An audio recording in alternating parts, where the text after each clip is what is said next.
the Bob Mills Weather Center, Oklahoma weather expert, Cassie Heiter. Let's talk about the weather now, because if you've been outside recently in parts of the state, still some drizzle hanging around. Yeah, it's wet out there. Yeah, there's lots of moisture out there, and that's a good thing. We could certainly use some more after seeing all the storms earlier today, and they moved by very quickly.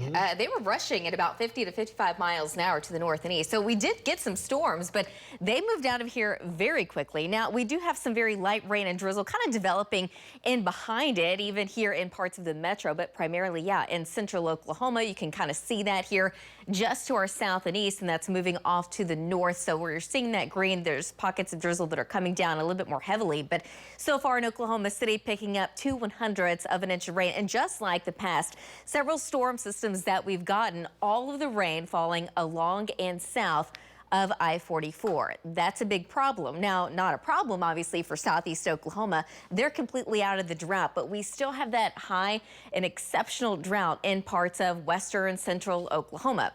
So in the meantime, the Ceramic Fidelity camera, part of our Lucky Star Sky Cam network, it's mild, 63 degrees. You can tell it's breezy. Camera shaking a little bit. A south-southeast wind right now at 18 miles an hour. Temperatures in the upper 50s and low 60s in the northeast, low to upper 60s in central Oklahoma, 67 degrees right now in El Reno, some low 70s across south central Oklahoma with a south wind between about 10 to as much as around 40 to 45 miles an hour.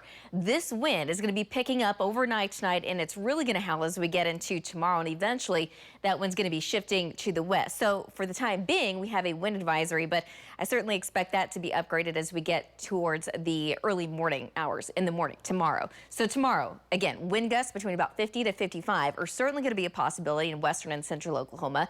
Not a good thing because of the ongoing drought, just how dry it has been, relative humidity values in the single digits and teens. So the fire threat is going to be extreme across western into central Oklahoma. The farther east you go, it's not going to be nearly as a problem, but still going to have to watch for that fire threat. So trackers going to be out all morning and into the afternoon.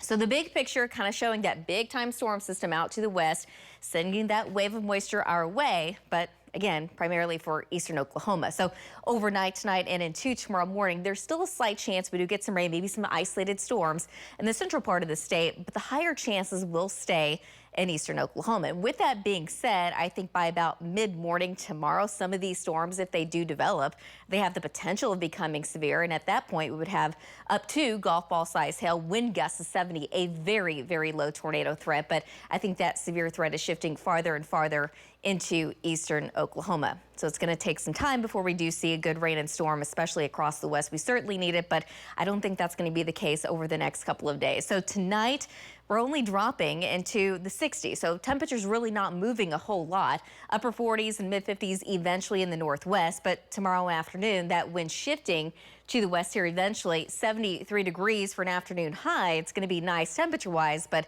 again, some extreme wind blowing dust will be an issue during the day. Saturday, we almost do a complete 180. The wind shifts to the north. Temperatures in the mid 60s. Temperatures not bad, and the wind is going to be significantly lighter, but still breezy out west. 68 degrees in Woodward, 67 in Alva, 68 in Clinton, 69 in Alta, 67 in Lawton. Sunday, temperatures warm up. We're looking for highs to be in the low 70s, but especially initially early in the day, that one's going to be out of the north between 20 to 30. So the wind, it's going to be picking up, but it's not going to be nearly as blustery as what we are expecting tomorrow. Sunday, 84 degrees in Woodward, 84 in Altus, 81 in Hobart, 79 degrees in Clinton. However, this is also going to be kind of a bad thing because by Sunday, we're going to have to watch that fire threat across western Oklahoma as well. Now, temperature-wise, we're not doing too bad by Monday. 80s are in the forecast for Oklahoma City. We're only dropping into the upper 70s on Tuesday, but that strong wind, it does come back by early next week. Here's the thing, though. The rest of next week is looking a lot cooler. Temperatures in the 50s and 60s. So we've got some big changes on the way. We also have several storm chances as well. It does look a little bit more active by the time we get to about midweek of next week into the following weekend. Kind of impressed with that rain today, though, right? It was coming downtown. It was coming down there pretty good. Yeah, we had some heavy rain, and at times we did have some pea-sized hail. Didn't see any of that in Oklahoma City, but just to our south and east, we did have some reports of that. Yeah. Okay, and just get ready for that wind tomorrow. It's very, very windy. It's going to be warm. That fire threat, we're going to have to watch that very closely. Storm trackers will be out. We know they will. Yeah. Cassie, thank you.